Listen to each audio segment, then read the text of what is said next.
Okay, folks, welcome to the shop. I've got a couple of these 272 XPs. I've built four of them already in varying degrees. I have three cases here. This one here, the piston's probably salvageable. Crank is good. We'll split it. Put some OEM bearings and seals in there. And I may go with try and get an OEM cylinder and run with that, or maybe go aftermarket. I built one with a Meteor cylinder on there, and I was pretty happy with it the way it turned out. So we'll see. All three of these will be running shortly once I get the parts. This one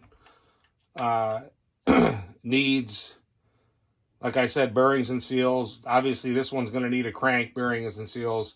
This one I haven't played with too much. I mean, the crank, there's no play, so it seems like it's all right.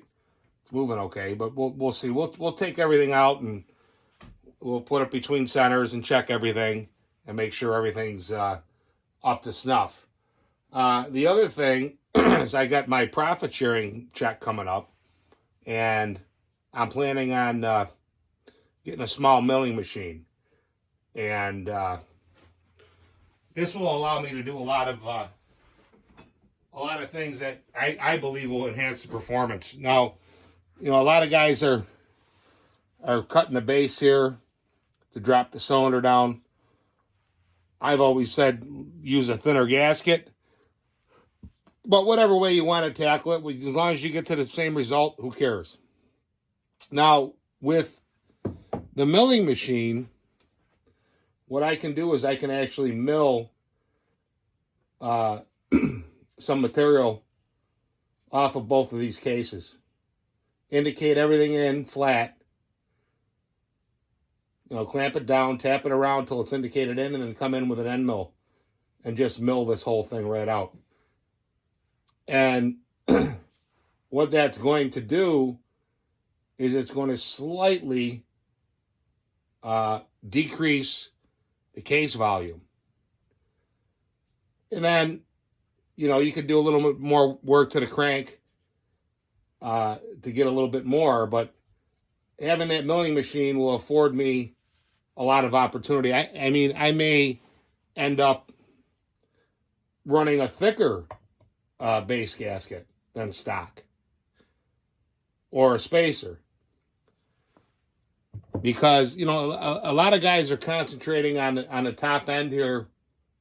They're going in there, they're showing you the port work and all that, which I guess I can do. I could show you what I do. I mean, you're just grinding a cylinder and chamfering ports, but I guess I can do that for you if you want to see it.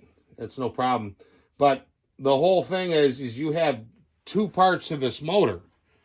You got the bottom end and you have the top end.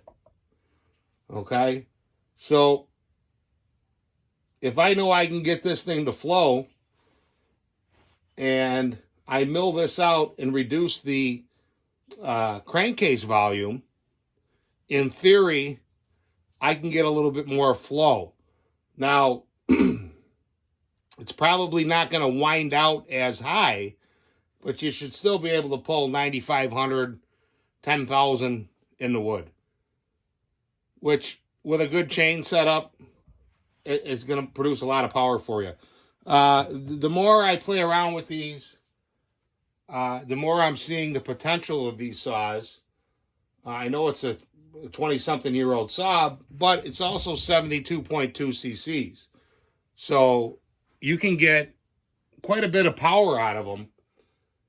I would say right now, just with some basic mods and flow porting, that any one of these saws on a shelf is going to run with a 572 XP or a 462C. Okay?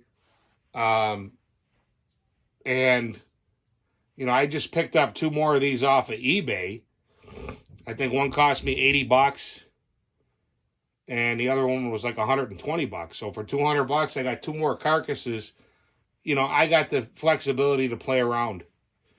I personally find it a lot easier to build a lot of the same saw, and just, you know, if you have to swap parts to get one to run, you know, you have a known saw that runs, swap these parts, bing, bang, boom.